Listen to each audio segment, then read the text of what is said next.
Ladies and gentlemen, welcome back to another episode of Let's Talk 20s, episode 29 or 30, 9. depending on what gets uploaded first. But regardless, we're cranking out these episodes, and I actually have, within the last few weeks, have received more feedback, more people reaching out. I want to shout out to Kendall, who has listened several times and just recently DM'd me and gave a really nice note. And same thing to Josie, who complimented me as well. And I'm sure you gentlemen are getting texts, DMs, whatever, saying all this. Yeah? Awesome. Yeah. So cool. We must be doing something right, or at least a thing or two, right? No. Nope. No, you're We're right. not helping anybody. We're getting there. No, we really there. are. It's great. Still keeping up the energy for 2023. That's actually going to be my opening question. As we discussed for the recordings we did for New Year's and kind of talking about resolutions and stuff, how is the energy and the vibe for 2023? Because we all three said that this year's different. Something's in the air. We still feel like that. Still up, baby. As long as we're not going straight across, as long as we're going up, I don't care if we go up, that way, up. No, it's going somewhere. It's going up. Yes, sir. Connor, same way? Yeah, absolutely. I was trying to share this earlier, but today I got to, you boys know I'm trying to, and all the listeners who have been with us for a little bit know I'm going to be going to New Career for Music Therapy. So I got to actually see it for the first time in person today. I attended 4 sessions and I got to participate in 3 of them. So that was already big. First month, already got a huge thing done for my career. So that was pretty cool. And I got accepted back into KSU. So that was big wins already, easy. First month. How can you not be excited about something like that? Well, thank you. Thank you. 2023. How was, did it confirm your passion for music therapy after you actually watched the sessions and everything? Oh, dude, it's so cool. It doesn't even look like a job. It just looks like you're playing music with kids. Like, obviously it's more than that. And maybe I'll go into a small mini about it myself when I am in the field and I can rant about it, but it's really cool. Anybody who wants to read more about it, please look up the AMTA website, American Music Therapy Association. It's really cool. Hell yeah. I love to hear that. Heck yeah. What about you, Tanner? Man? Big things. What? Energy? Oh. Energy. We're there. Oh, we're there. We are there. I was telling GT pre-recording that I got my sleep apnea issue solved, which I didn't realize how bad it was until, I had my sleep study done and then the follow-up with the doctor, and he was saying, yeah, this is really bad. You're holding your breath for an average of 12 seconds and your longest is, anyway, it doesn't matter. But the point is, I got my CPAP machine, so I'm going to be breathing like Darth Vader, but I'll be sleeping better and my energy is even going to be higher. So I am your father. So nothing can How did stop you me. know? How did you know you had sleep apnea? Mainly waking up and thinking I had to use the bathroom, but I wouldn't have to. And then especially when Cam would come over, she would wake me up in the middle of the night because she said that I would stop breathing in the middle of the night. And so she would wake me up to make sure I'm still alive, essentially. Okay. And I snore really loud and Jeez, everything. man. Bro, it is scary. Like That's the doc said, this is just, the one night I was there for my sleep study, that the longest I didn't breathe was 91.5 seconds. So I'm just sitting there in my sleep, not breathing for a minute and a half. Yeah. So mine was considered close. Yeah. Well, mine was considered one blockage an hour short to be considered severe. But he said if I went back, I would have had 30 or more blockages per hour because of, I don't know, just because I slept really well that night. So anyways, really bad sleep apnea, getting that fixed. So my energy and everything should be a lot better. But besides that, I want to dive into this episode, boys, for this week. We got Embracing Fear of the Unknown. Hell yeah. Okay. Gentlemen, I want to start this one off, boys. What is the first step in embracing fear of the unknown, gentlemen? What is your take? Ready? Take a dive. Come on. That's what you do. Take a dive. Take a dive. Take a dive straight on. No, but it kind of just depends on, like, I don't know. It kind of depends for me, like what the unknown is in the situation. It could be like unknown. Oh, how's this job going to work? Unknown. Oh, how is this relationship with this date with this first person going to work? You know, but at the end of the day, there's only the way I think about it. I kind of mean it when I say just dive in head first and don't think about it too much and just be present in the moment. And you know, you're going to feel anxiety. You're going to feel fear sometimes when you're jumping into something new and something unknown. But I say, don't be afraid of those emotions and don't try to run away from them. Just lean into them, maybe even embrace them and accept them and even learn to love them because they're going to be there sometimes, whether you like them or not. So you might as well learn to have a good love relationship with them. So dive in. That's all right. The last bit of that is exactly what I was thinking. Even if you're trying to prevent a certain variable in your life, well, guess what? You've preventing that variable. There's still something else out there that you don't know about, you're unsure about. So regardless, no matter how much you try to prepare for it, there's still going to be that unknown. There's still going to be uncertainty, no matter how much you think you're in control. So like Connor said, you just got to, I mean, in terms of embracing it, you got to dive in. Like Connor said, you just got to get in there. Just get in there, baby. I agree. I think, for me personally, I think it's just go about it and don't stop. Just go. Because I think you'd be a lot happier with how things happen when you don't even think about it. Like you said, you go into it, but you do have a little bit of thinking, you know, like, all right, cool, I have this and that with me. I can go about it different ways, you know, if need be.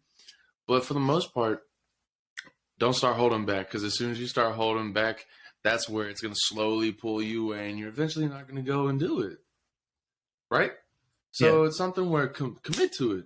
If you're going to do it, commit to it. Don't say, I might. Do it. Right?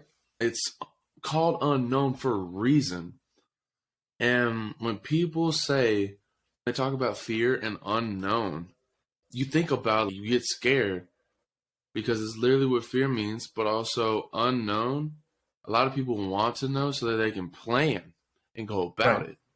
But it's those two come together. You put fear, which has unknown in it, but you put them together, and a lot of people start to panic all over the place. Well, GT and Connor, to follow that up with you, gentlemen, what is it about the unknown that puts fear in you? On a personal level, you know? For me personally, it's sometimes I think about if I do an action, if I haven't thought it through fully, could it bite me in the rear later on to where I had great intentions and great thoughts and, you know, great intent to something. I had a purpose for something, but maybe I didn't think it quite fully through. Yeah. And then I screw myself because then something arouses and I'm like, oh God, that's some more stuff in it. When honestly, I think I just need to enjoy it more. And just, you know, if something pops up, awesome. Go, like, let's dive into it. Let's solve it. Let's break it up. Let's do it. Yeah. Yeah. I can relate to why that kind of definition of the unknown would put fear into me personally. For me too, another thing that I can add on to it is just my, you know, I'm an overthinker, and I often, when there's something unknown, even though new stuff a lot of the times is exciting in life and it grabs our attention more and we're more drawn to it because it's new, you don't know what to expect from it. So your mind will let you go into all these different directions. It's like train tracks, you know, the train can go this direction, or it can stop at this stop, but you don't know what's going to happen.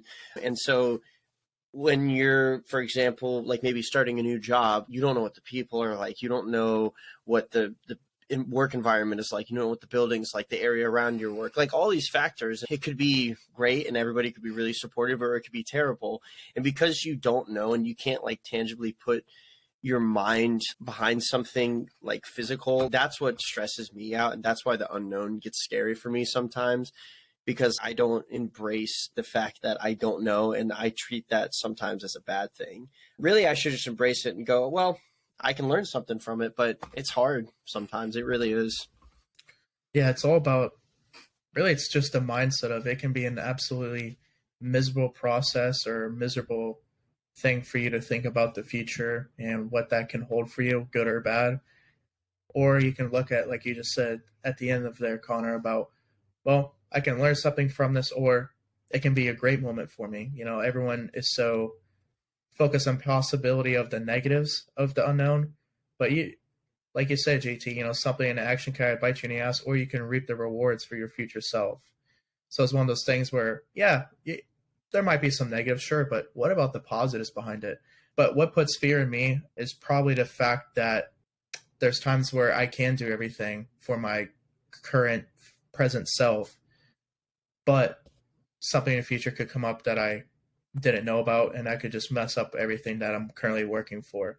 So that's what the unknown puts fear in me. It's definitely an effect of I can do everything right on my end, but then it's just that outside force or that outside factor that I didn't even know was going to be coming, and it just ruins all the momentum I had. So then I feel like all the work I put in was for nothing, when it's really not like that.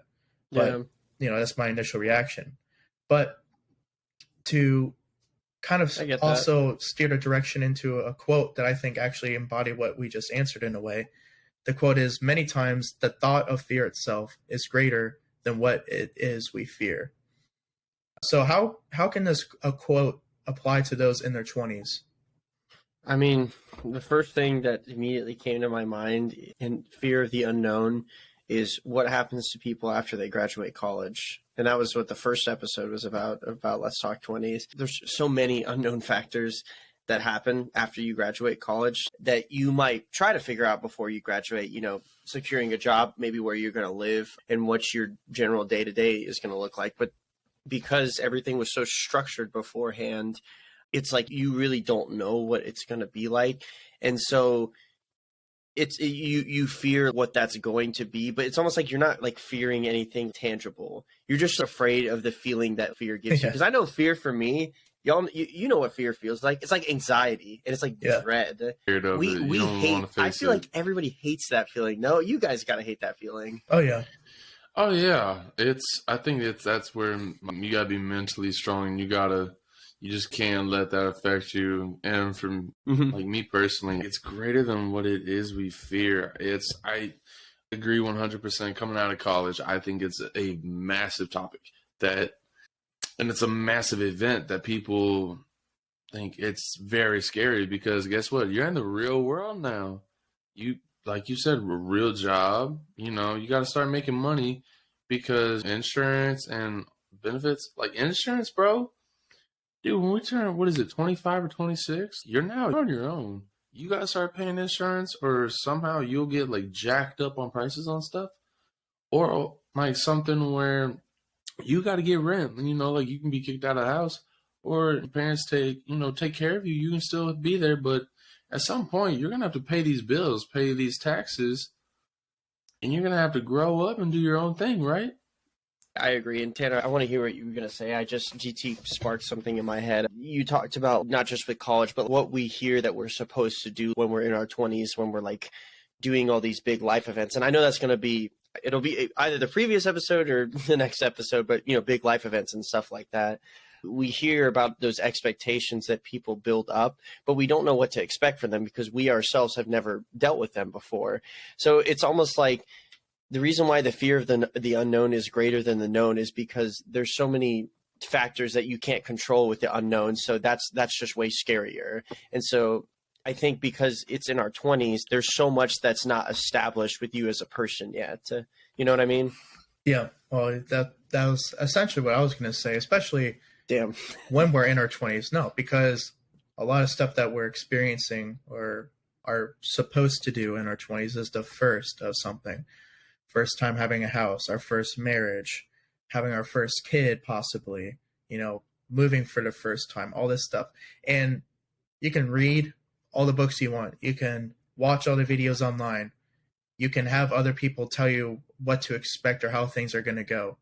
But until you experience it yourself, there's still going to be unknown. There's still going to be uncertainty about that situation. Plus, everything varies in every instance. It's not going to be the same person to person. But So in your 20s, when you're trying to figure out all this stuff by yourself or with other people who are experiencing it for the first time, like your partner in your marriage for the first marriage, or you and your wife having your first kid together, in your 20s, you're going through all these things that you haven't experienced before. And unfortunately, no matter how much info you have in your brain, if you have no application of if you don't have the application of the thing, there's always going to be that unknown and that fear.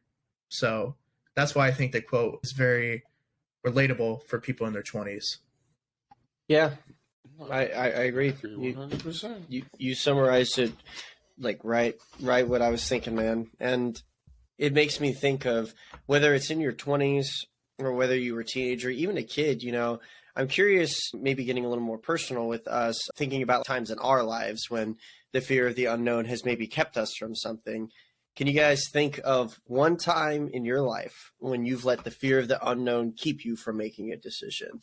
And if you got one, did you end up regretting it later? I think we all would be lying if we didn't say there has been different times where we haven't done things that we regret. And I would say, I hate saying this. I was afraid of all the work to apply to scholarships, and I was afraid of all the essays, all the communication, talking to people and all that. That's one thing that I will honest to God say. And I know everything happens for a reason, but why the hell did that have to happen to me? Why the hell can I not have just been a better person and just done the essays, called people? But no, I was the dumbass. I was like, nope, I'm good.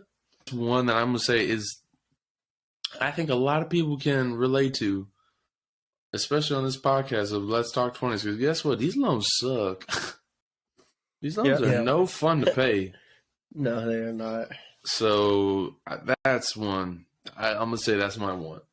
I got plenty more. Not plenty more, but I got a couple more. But that one is my Everybody's big one. got them, man. What about you, Tanner?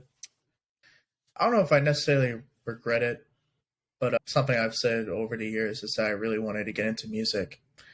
And it boiled down to money. I let money affect my decision of not buying this equipment.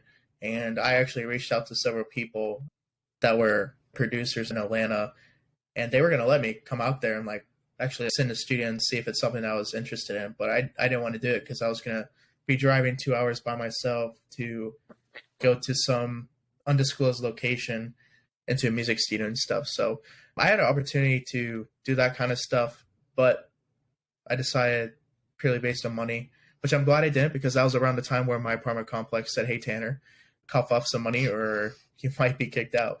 So in the long run, it worked out. But yeah, it's just those few thoughts that you have. You're like, oh, I wish I could be this or do that. And it's the fear of oh, I don't have enough money, I shouldn't do that. Or, what if I suck at it? Well, guess what? You suck at everything when you first start out at it. So most of the time. Yeah, unless you have a natural gift, which fucking pursue it then. If you want to do something and you have a talent for it, what else are you waiting for? Yeah. You need to do it. Yeah, and I mean, you kind of already covered. I was curious if y'all let the fear of the unknown let you not make a decision, but you didn't end up regretting it. So it sounds like, Tanner, you didn't totally end up regretting that decision. No. And you did end up buying that equipment later too, so it's never too late. You're still, bro, we're in our 20s. Yeah. Yep. I should pick it up. You're right. Well, hey, there's always time. That's what we talk about here. That's right, baby. I would say mine is I always regretted never doing a musical or doing any kind of theater performance. I always thought I would have been really good at that. And I had an opportunity to do it in high school and in college. But just like this whole, which I've talked about on here, my journey with not going into music school because I was too afraid. I was just too afraid that my skills weren't good enough, even though I loved doing it. And it almost I didn't care what people actually thought about my skills. It's just I didn't believe in myself enough. And I definitely regret it because I always wondered what it would have been like. I always wondered what it would have been like if I had gone into some kind of musical with some of my friends in high school. And now I'm living at a point in my life where I don't want to look back like that again and go, man, I wish I had done that. So if I get a chance and I have the time and the means to do a musical, I don't care how old I am, I'm going to do it. I just got to open up the time to do it, because I'm not going to look back and be 80 and be like, man, why didn't I ever do that? No, I'm not going to do that. Right. So that would be my big one. I like that, boys. It kind of goes into my question. When was the time where you were afraid of embracing your fear at that moment? Did you embrace your fear? Like, if so, what came out of that? And if not, what came out of that? And were you happy with the results? 100%. 100%. The big one for me was post-graduation. I know I've said it so many times, but it's the most applicable one because I've reaped the most rewards from this one. Is after graduating Auburn, I was either going to stay in Atlanta or move to Atlanta, stay in Auburn, or move up to Kentucky to be closer to Cameron, essentially. And there was a lot of fear of the unknown. I knew what was happening at Auburn, and all my friends were a year behind me. So I knew I could at least have that friend group for another year and just work and try to figure something out. But I took the chance and moved up to Kentucky without knowing anyone besides my family and Cam.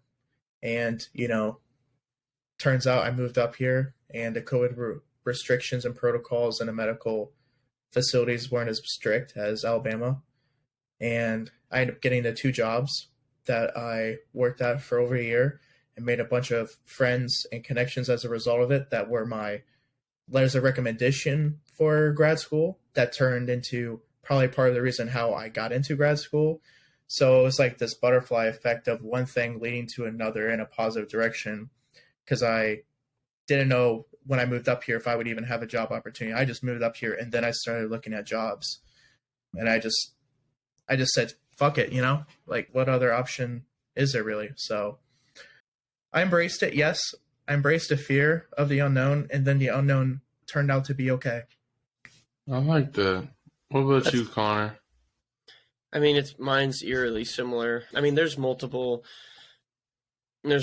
things that I've done that I've been afraid of embracing, and it's never as bad as I thought it was going to be. I mean, that's life a lot of the times with fear and expectations. The negatives are never as bad as you think they're going to be, and maybe sometimes it's not always those positives maybe reach the high expectations that you set for them, But I would say for me, it was definitely moving to Virginia. So much was up in the air with I didn't know what I wanted to do with my career, but I had this job and I was going to make good money. I knew I wanted to go live in another state because I'd always dreamed of it.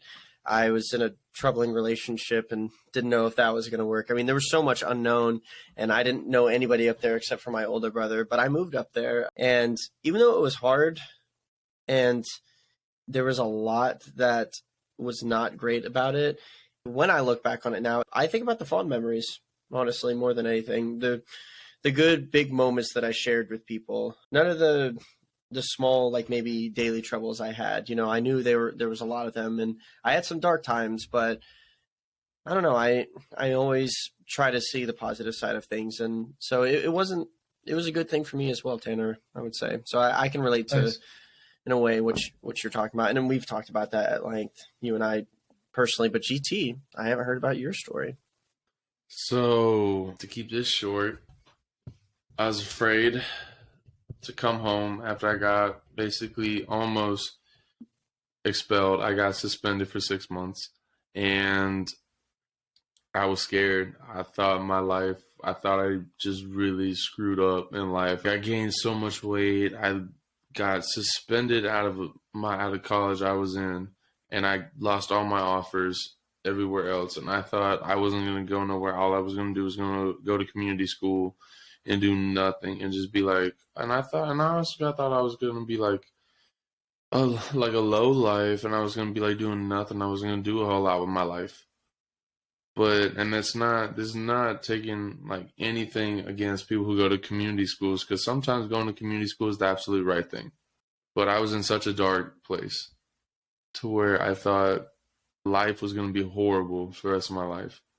Yeah. But I came to the realization that I need to relax, and I need to breathe and know that life is so much better than what I was making it as. And I will always say fighting depression was probably one of the scariest things. I was so scared to like try to get back. I didn't think I could get better. I thought I was at the lowest. I was like, this is so bad in my life. And I thought I was it. And I was like, I don't know. I don't know if I could do this anymore. I hated life. I hated stuff. But it was all just a mindset. And it was one of those, I just had to get myself regrouped and tell myself like, hey, you got this. Like, you cannot put yourself down. This is not why you were brought to this earth. And it's not your purpose in life. And you need to rise above it. And you need to not let this define you, but let your recovery and your comeback, and not even like a comeback, your bring yourself back into the light and bring yourself into higher above than what you might have thought you were. And just be that strong, be that strong you that you thought you never would be and never thought you'd come back to, and just only grow and grow and don't ever go down, but just take that step forward. And even if it's fear of the unknown, take that step and don't let it break you, but only let it make you stronger and that much better of a person. Good for you. It's the only option, right? Yeah, that's the only option for a lot of people is you either do or you don't. And that was beautifully said by you, GT. Yeah, man.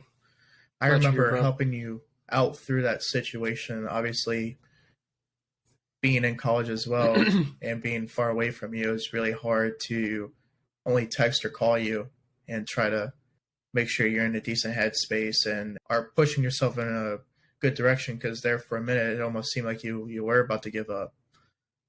And that's been really cool over the years to see you grow. And like you said, build yourself back up. And here you are, you're moving into your own place. You graduate from college first off, so you did finish school, but you're moving into your own place. You got some good jobs lined up for you. Like, things are bright. But to follow that up, since we just talked about our past situation where we were kind of at least afraid of the unknown, or at least had some fear in us, I guess my question is right now, are you guys still struggling with controlling the fear of the unknown? Oh, yeah. No, not anymore. I feel like at times, yeah. Sometimes I'll think, oh my God, like it's scary. But then I just take a step back and I'm like, dude, you cannot let this keep going on. You just gotta be strong mentally and know that if it's not what you expected, maybe it's going to be that much better.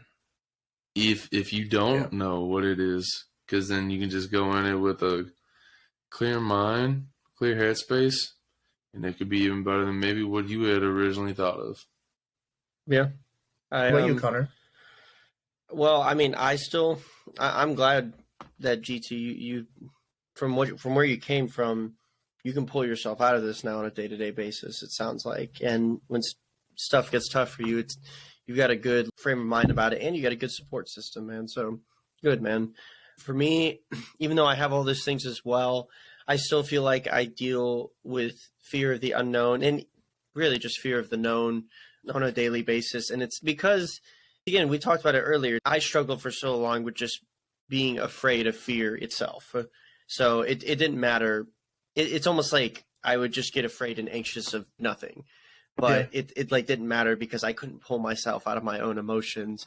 But 2023 and the end of 22 especially have both been really great at getting me more mindful and more present with this. And the way I've learned to cope with this on a daily basis is I don't run from it anymore. If I feel fear and anxiety, I don't just try to go like, hey, it's okay. Sometimes that works for me, but I often found that I would push it off. So I started doing this thing where I'm just like, oh, I feel that. I love that. I love that I feel that way. Even if I don't feel like I love it. It's weird, but it's like turning it from a hate against the fear into a love against the fear. It makes it easier to just accept the fact that you're just feeling something, and then it makes my brain able to process it and just move on with it a lot easier. I learned that trick from my younger brother, actually. So that is something that I've been trying to practice every day, is if I feel or think or something goes on with the unknown that I don't like or fear, I love that I feel that way. Even if I don't agree with it, I'm going to say it, and my brain has a more positive frame of mind. Yeah, absolutely. It's that's with any emotion too. I think what really helped me as well, Connor, is like you literally just said, is that whatever emotion I was feeling, instead of pushing it off and all that, accepted and fully felt the emotions that were coming at me in that moment, which my highs are highs, my lows are lows. But in terms of fear, just like you, that has definitely helped me. And I don't even think it's fear for me now. I think it's more so switched to like stress, because I'm not scared of the unknown and realizing that there's not a lot of stuff I can control. I am completely fine with that. Like, that's life. I think it's more so of the stress of me trying to navigate my future without knowing what that is. Like I said before, working on myself now to better my future self. And that stress, because I'm very introspective and I'm very, very hard on myself and beat myself up over little stupid shit. And so it's not even really the fear of the unknown. It's more so of the stress of me trying to make my future and the unknown as good as possible, which once again, you can only do so much, but it's like this endless vicious cycle. I try to convince myself I can't do it, but I have to. You know what I mean? On a daily basis, you just have to feel how you feel, embrace it fully, and one day at a time. There's a difference between fearing the unknown of 5-10 years from now versus fearing what's going on tomorrow or possibly the next week or something. Like you said, you could fear the unknown about 5 to 10 years from now if you have a kid and you're, man, what's this kid going to be like when he's 10 years old and he was just born? You know, stuff like that. You can't always control what comes to your brain, you know, but I know I brought this up earlier. We get so afraid of the unknown, at least for me, sometimes, especially when we're anxious or we're fearful, our minds run rampant with every possible type of scenario. If anything is possible, even our worst fears can theoretically become realized. So I think that's part of the reason why it can be so scary. One thing that I learned when I was really low, though, that allows me to conceptualize and attach to something instead of the fear of the unknown is I imagine the absolute worst possible scenario that could happen in a situation. And I let myself, if I have time and I can go through it and give myself time to go through it, I go in my head about what that scenario is going to be like. And I often find that real life is never that bad, like ever, most of the time. And so I wanted to know if y'all have any little tricks like that you use for big situations and what y'all thought about something like that. I'm telling you, I've literally thought about some guy getting mad at me in a car wreck and then full-blown wreck happening and dies and stuff like that. And I've let myself go there, but then I'm like, oh it's not that bad. I know it sounds dramatic, but for my brain, because there's so many different ways it could go, if it goes to there and I'm like, oh, it's not going to go there, it just calms my brain down. It's weird, dog. I don't know. I don't do that to that extreme. I know. Hey, it works for me. I would say maybe something along the lines, but not like everyone. It goes up in flames and everyone dies. And that doesn't happen every time. But I would say, I would say I've done that trick before. I've definitely thought, so if this happens and this happens, oh shit, just. Like, damn, I don't want that, but what if I do this? Just play out this way or that way. And I kind of like start to see the branches and all that. I don't think about everyone dying, but, you know, I mean, hell, everyone thinks how they think. But, no, I would say I've thought about, like, if this person hits me, it's going to go down. Like, this, it's going to be ugly. So I've thought about that. I'm at the point to where I don't get afraid of stuff like that. If someone presses up on me or like my girl or friends be like, don't do that. You don't want that. Yeah. So that was for very specific violent situations. But Connor, so we got extreme examples and violent examples. I'm going to do the more practical day-to-day. It does not have to be violent. Yeah. To answer your question, I don't personally do that.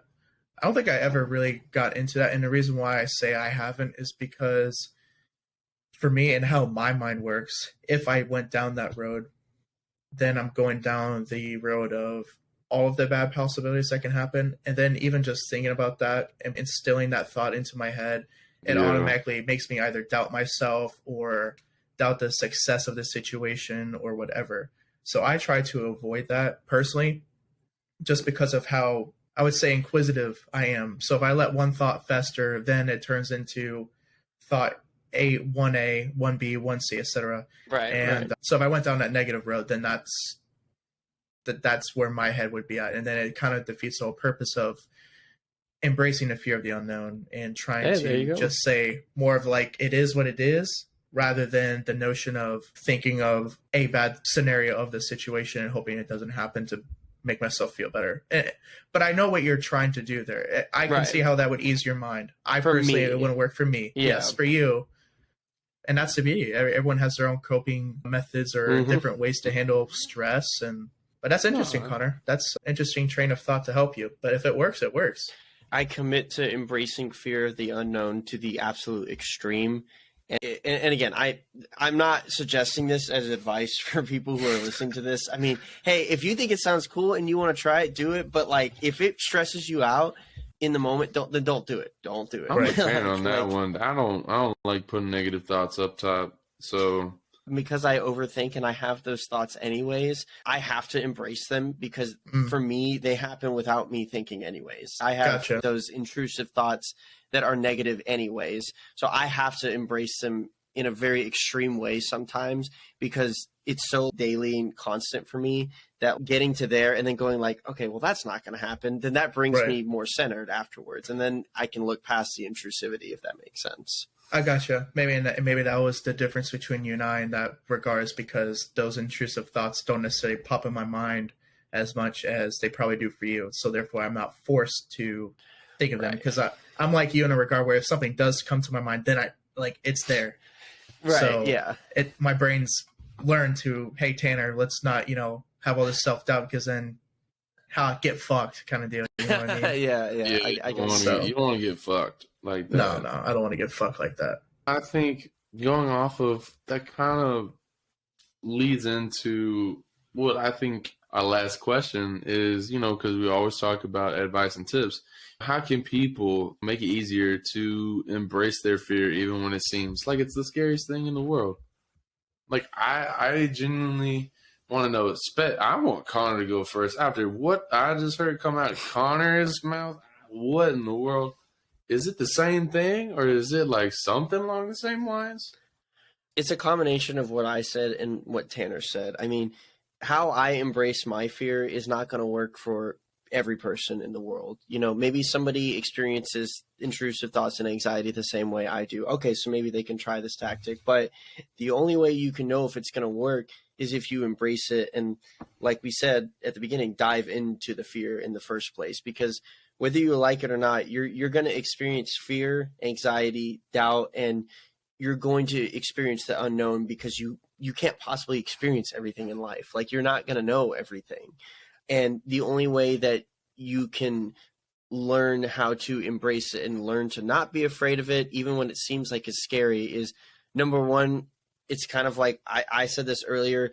I guarantee you if you think of all the bad things that have happened in your life and you try to think back of what you thought it was going to be like before the bad thing happened, I guarantee you not everything, but a lot of them are never as bad as you think they are. Barring very extreme things, of course. I know that's not going to apply to everything, but I know for me, with school, with my work and stuff, if I thought something was going to be really bad, it a lot of the times does not end up being that bad. So you have to learn to not be afraid of the feeling, and don't be afraid of your feelings and what accompanies fear. Let yourself feel exactly what you're going to feel, like Tanner said earlier. All right, Mr. Tanner. I guess my train of thought is, here's my rebuttal or question for you to ask yourself when you're fearing the unknown is, do you really want to know everything? And for me personally, the answer is no, especially in terms of knowing when hardships come up, because then guess what? Between now and whenever that event does or is supposed to happen in the future, I'm going to be stressing and thinking about it. So regardless, you're stressing out about it. Whether you would know everything, you'd be stressing out still. And the fact that you're fearing the unknown, you're stressing as is. So I guess my question is, do you really want or need to know everything about the unknown? You just have to live day by day. And I know we've talked about being future driven and that there's a lot of stress in the future. I admitted that I get stressed out. Connor and GT have mentioned it as well. but there is only so much you can control in your life. And that, unfortunately, depending how you look at it, for me, is the beauty of life, the unpredictability, and how sometimes things just randomly happen and line up, whether it's good or bad. You learn from it, you grow from it, whatever. So I think embracing the fear of the unknown is something that's easier said than done, and you'll never 100% have that concept down, no matter who you are, but try to minimize that stress because it's not necessarily doing you any good. Just focus on what you could do for your future self in the unknown, and that's the best you can do. I would say, well said. I like that. I think I agree with that. And to add on to that, we've said it before, and I'm going to say it again. I don't ever want to have to go back and say, like, what if? Right. And the regrets, that's something that's going to eat you alive. You know, and sometimes, do I think like what if? Yes, I'll admit, sometimes I think about it, but I immediately catch myself and tell myself, hey, cut that out. Like, cut that shit out. Guess what? It's happened. It's gone. And guess what? You can't do nothing about it now. So why are you going to try to go back and change nothing? But as far as for future and fear and unknown, know that I can think of my personal backstory and think, I thought it was over, and I thought life could not have gone better. And I thought life was over. But to come back and to realize that my life got so beautiful and so amazing and filled with just amazing people like you guys, my wonderful and beautiful girlfriend, my beautiful family that I've had my whole life that I just didn't appreciate like I should have, and all the benefits and pros that have come out of staying strong and going through. I think of that and thinking, I can't go back. I absolutely cannot go back to where I once was. Mm-hmm. I can't. I've already done it more than once. You're also afraid and have fear of what is now the present, but at one time was the unknown. So what you're living right now at one point was your unknown. And, you know, here you are, GT specifically, you know, you're doing great, like I complimented you previously and everything like that. So I think it's a great example for people who are listening or watching, realizing that even the present time at one point was the unknown, and you used to fear when you were at this point in your life, you know, post-graduation or whatever, and you figured it out, and you're still here, and you're living. So, yeah, I think that message in itself, like you said, GT, is perfectly said, and a great way to end the episode. For this one, Embracing Fear of the Unknown, thank you guys for listening to another episode of Let's Talk 20s. I hope you guys have a great rest of your week. Follow the podcast, Instagram, Let's Talk 20s podcast. If you have any questions or want to talk to either three of us, DM us, and we will see you guys in the next episode. Peace. Bye.